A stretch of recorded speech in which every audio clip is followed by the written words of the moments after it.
Hey, what's up, y'all? It's Chris, your sneaker professor. Arch-USA is the website. See it over here to my side.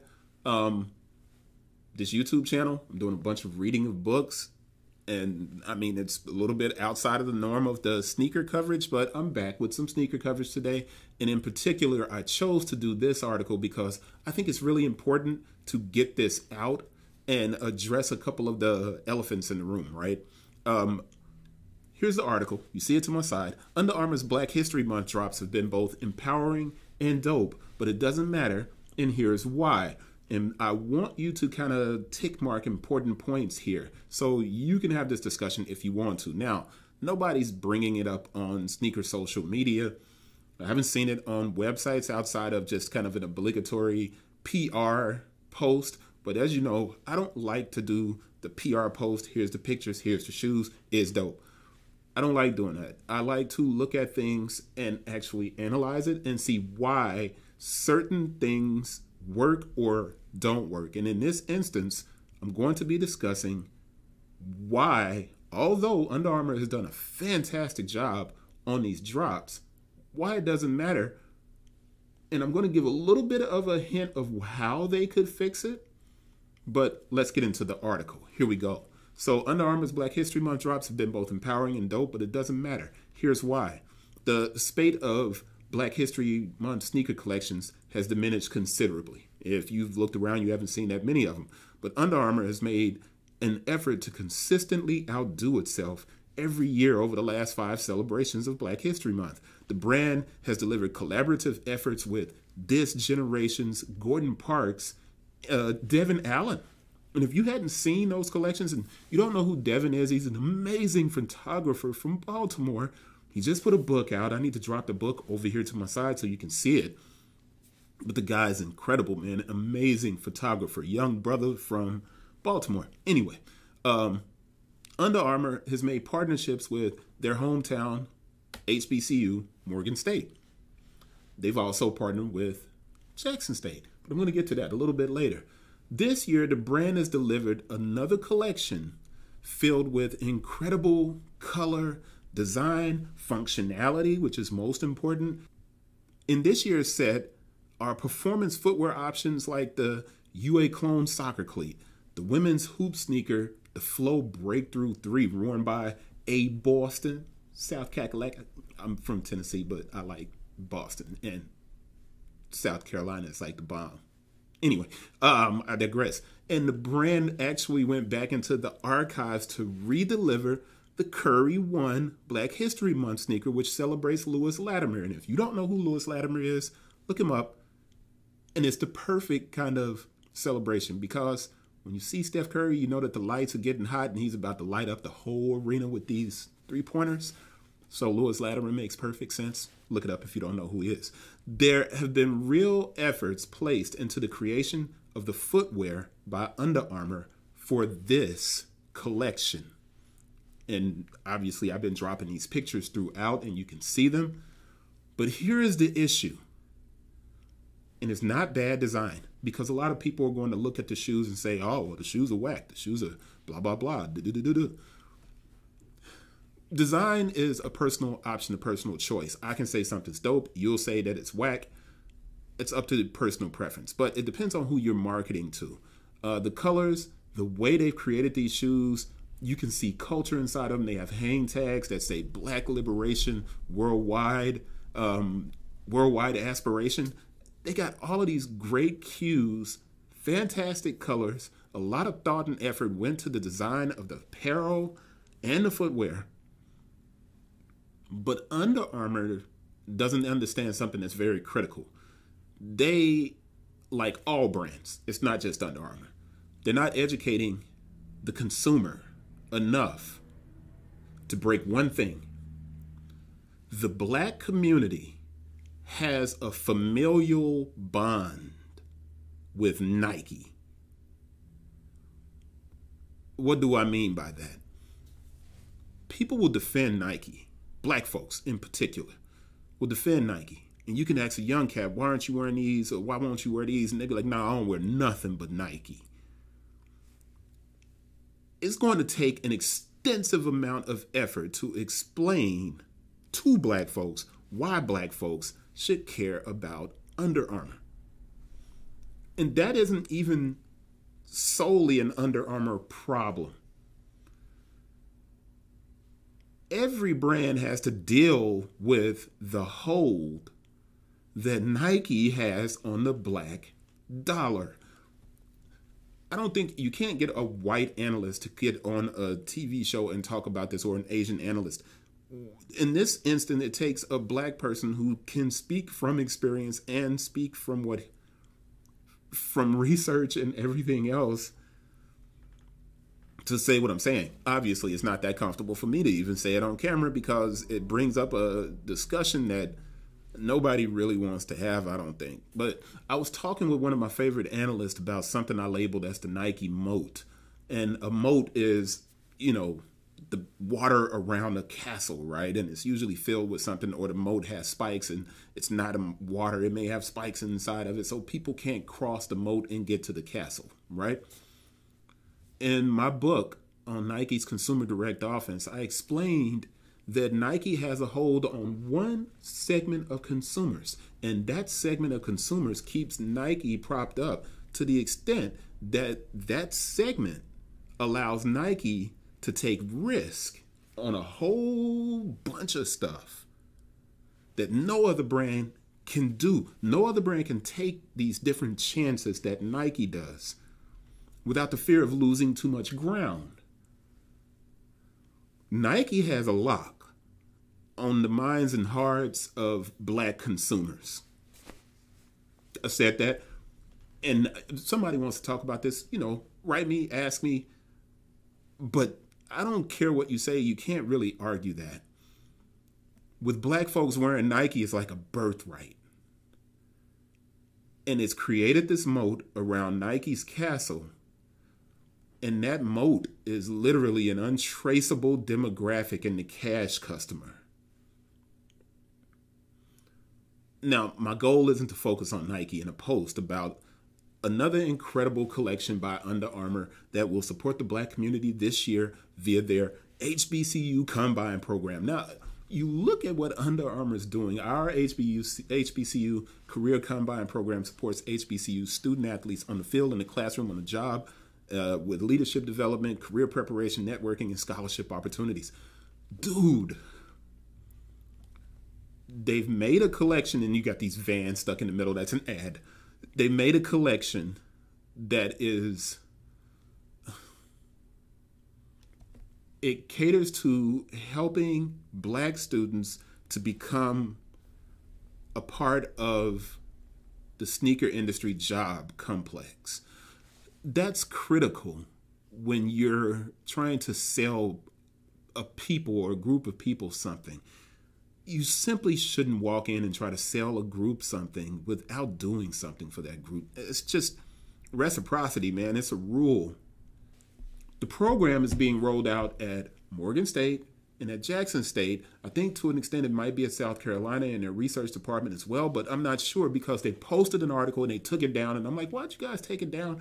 And I wrote them and asked them to give me that information back so I could write about it because it was so good. It was so good, but they removed the entire article.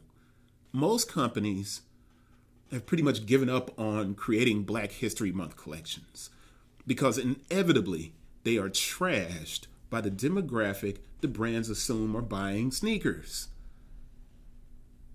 Now, you have a lot of people who are open to supporting a variety of companies, but Under Armour doesn't cater to that demographic. They don't talk to that person. Every company, it's not just Under Armour, every company is trying to aim at a teenage consumer who's entranced by a Panda Dunk or an Air Force One. You're talking to the wrong people, especially as it relates to Under Armour, and I'm going to get to that in 1 second. Under Armour misses the target, although they have great looking gear and footwear. The mission that they have is on point, and it has been for years. But in the words of like a never-ending list of rap songs, black folks don't with Under Armour.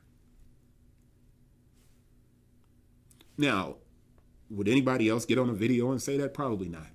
Will they work with me on something? Definitely not. Why? Because I tell the truth. I'm not going to mince words. I'm going to explain why things are the way they are. Black folks don't rock with you. Now, me, I own pairs of Under Armour sneakers, jackets, clothing. One of my favorite shoes in my collection of sneakers is the UA Hover Fat Tire Summit, right? My wife has a pair. I got a pair. I mean, we rock these joints. Matching pairs. They look incredible. My son, who's a crazy Jordan 1 fan, he took my Hover running shoes to college at the U because while he rocks Jordan 1s, when he has to walk around the campus, he wears what feels good. He puts on his Jordans when he goes out. You see this poster. The next chapter of this movement belongs to the people of the future. And that's from Matt Green. And he's one of the people that Under Armour is supporting in this run club in Maryland or in Baltimore. I'm not sure. I have to put it up and put the information in here in a note so you can see it. But Under Armour is doing all of this fantastic work for this drop. And it all is going to kind of fall short. And it's unfortunate that it will fall short. But then again, this is a business. And businesses have to do the right things to hit the consumer where they are.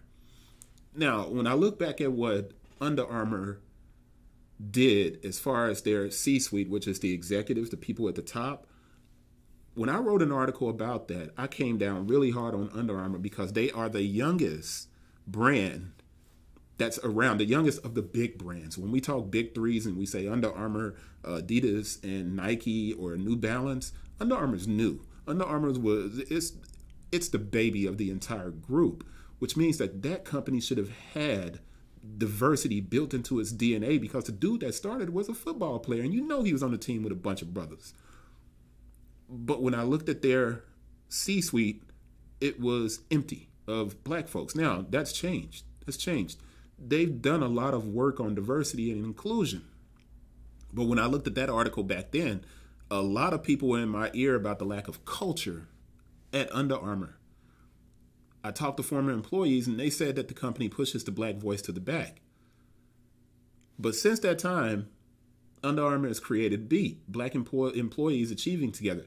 They have a whole spate of programs that they've implemented, and they developed one of the most transparent and informative pages on diversity in the sneaker industry. And I'm going to show it to you here when I click on this and open this up. It's an amazing, informative infographic of how Under Armour is adjusting and supporting different communities.